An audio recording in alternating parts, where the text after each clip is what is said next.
পূর্ব মেদিনীপুর জেলার রামনগর বিধানসভার অন্তর্গত রবি তীর্থের আয়োজনে কবিগুরু রবীন্দ্রনাথ ঠাকুরের ১৬৫তম জন্মদিবস পালন করেন। কবিগুরুর জন্মদিবসের প্রাক্কালে কবি প্রণাম ও রবীন্দ্রনাথ ঠাকুরের জীবনী নিয়ে আলোচনার মাধ্যমে এই অনুষ্ঠানের শুভ সূচনা হয়। এই অনুষ্ঠানে উপস্থিত হয়ে কবিগুরুকে প্রণাম ও শ্রদ্ধা জানালেন রামনগর ১ নম্বর পঞ্চায়েত সমিতির সদস্য দীপক সার। এছাড়া উপস্থিত ছিলেন রামনগর ১ নম্বর ব্লকের সমষ্টি উন্নয়ন আধিকারিক পূজা দেবনাথ, রামনগর বাজার ব্যবসায়ী সমিতির সহ সম্পাদক রবীন্দ্রনাথ সার, বারসোলে মানপুর প্রাথমিক বিদ্যালয়ের প্রধান শিক্ষক অশোক প্রধান, বিশিষ্ট শিক্ষাবিদ তপন রঞ্জিত, বিশিষ্ট শিক্ষক রঞ্জিত পয়রা, সংস্থার সম্পাদিকা পিউলি নন্দ সহ অন্যান্য অতিথিগণ।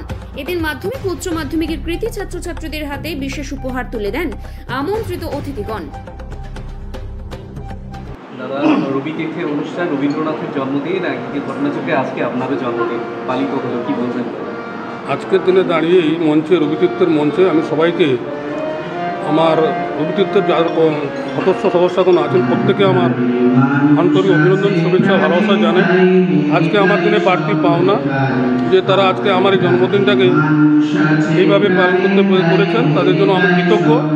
সবচেয়ে প্রথমে জানাই যে আজকে কবিগুরু রবীন্দ্রনাথ ঠাকুরের জন্মদিনে আমি ওনাকে নতমস্তকে প্রণাম জানাই। এই কবি তীর্থ যতদিন থাকবে আমি ওনাদের পাশে সঙ্গে থাকবো। আমাদের পূর্ব মেদিনীপুরে তথা রামনগর বিধানসভা এলাকার মধ্যে হচ্ছে সাংস্কৃতিক প্রেমী মানুষ, শিক্ষাপ্রেমী মানুষ।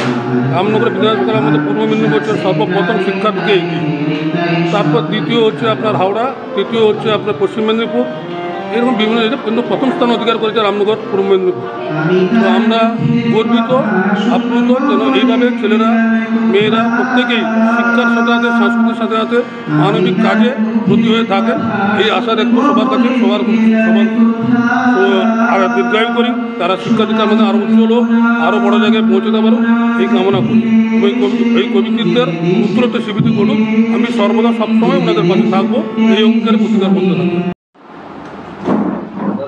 রবীন্দ্র জয়ন্তী পালিত হচ্ছে বিভিন্ন প্রান্তে। আজকে রামনগরে রবি তীর্থের আয়োজনে এই অসাধারণ রবীন্দ্র জয়ন্তী পালন হলো, নাচে গানে আপনি উপস্থিত ছিলেন, কি বলবেন? প্রথমেই আমি কবিশ্রেষ্ঠ বিশ্বকবি রবীন্দ্রনাথ ঠাকুরকে প্রণাম জানিয়ে এবং স্মরণ করে প্রথমেই বলি, তিনি আমাদের কাছে হয়তো বিশ্বকবি নামে পরিচিত, কিন্তু তিনি শুধু যে কবি ছিলেন তা নয়। একাধারে লেখক, একাধারে ঔপন্যাসিক, একাধারে নাট্যকার, একাধারে সঙ্গীত শিল্পী, সঙ্গীতকার এবং সুরকার, সঙ্গীতকার, সবটাই। তিনি একটা কম্প্যাক্ট সাহিত্য, একদম সাহিত্য বললেও আমরা ভুল বলবো না। রবীন্দ্রনাথ আমাদেরকে অনেক কিছুই শিখিয়েছেন। রবীন্দ্রনাথের তুলনা হয়তো কারোর সঙ্গে আমি করতে চাই না বা করতে পারবো না, সেই ধৃষ্টতা আমার নেই, কিন্তু ভারতবর্ষের একজন কবি হিসাবে তিনি বিশ্ব দরবারে আমাদের দেশকে পৌঁছে দিয়েছেন। ভারতের প্রথম নোবেল জয়ী আমাদের সাহিত্যে রবীন্দ্রনাথ ঠাকুর 1913 সালে তিনি নোবেল পুরস্কারটি পান। আমরা যদি William Shakespeare, John Keats, P B Shelley অথবা মিল্টন, এদের সমসাময়িক কবি হিসাবে রবীন্দ্রনাথ কিন্তু। দাদা, রবীন্দ্র জয়ন্তী রবি তীর্থের আয়োজনে একদম অসাধারণ আয়োজন, আজকে উপস্থিত ছিলেন, কি বলবেন এই রবীন্দ্র জয়ন্তী নিয়ে? আজকে রবি তীর্থের আয়োজনে আজ বিশ্বকবি রবীন্দ্রনাথ ঠাকুরের ১৬৪তম জন্মদিবস উদযাপিত হলো।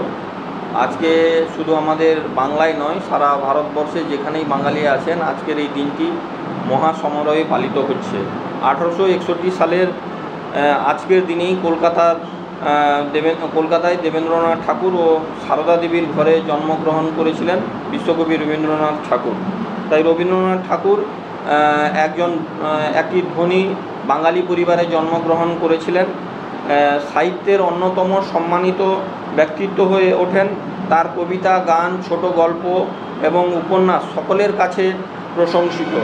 এবং রবীন্দ্রনাথ ঠাকুর জনগণ মন অধিনায়ক জাতীয় সঙ্গীত লিখেছিলেন, যা ভারতের জাতীয় সঙ্গীত হয়ে ওঠে। বাংলাদেশ এবং শ্রীলঙ্কার জন্য তিনি জাতীয় সঙ্গীত রচনা করেছিলেন। 1913 সালে রবীন্দ্রনাথ ঠাকুর সাহিত্যে নোবেল পুরস্কারে পুরস্কৃত হন, যা আমরা বাঙালি হিসাবে গর্ব অনুভব করি। রবীন্দ্রনাথ ঠাকুর একজন প্রতিভাবান কবি ছিলেন এবং শিল্পী ছিলেন, যিনি 2230টি গান লিখেছিলেন এবং প্রায় 3000 চিত্রকর্ম এঁকেছিলেন। তিনি বেশ কয়েকটি দেশের জাতীয় সঙ্গীতও লিখেছিলেন। তিনি পশ্চিমবঙ্গের বোলপুরে অবস্থিত শান্তিনিকেতনে বিশ্বভারতী বিশ্ববিদ্যালয় প্রতিষ্ঠা করেছিলেন। প্রতি বছর তার জন্মবার্ষিকী অত্যন্ত উৎসাহ এবং উদ্দীপনার সাথে পালিত হয় এবং আজকেও তার 164তম জন্ম জয়ন্তী দিবস উদযাপন হচ্ছে আমাদের সারা বাংলায় মহা সমারোহে। তাই আমি সবাইকেই আজকের এই দিনটি পালনের জন্য বলবো, আমরা বাঙালি হিসাবে আমরা গর্ব অনুভব করি এবং নতুন প্রজন্মের কাছে আমাদের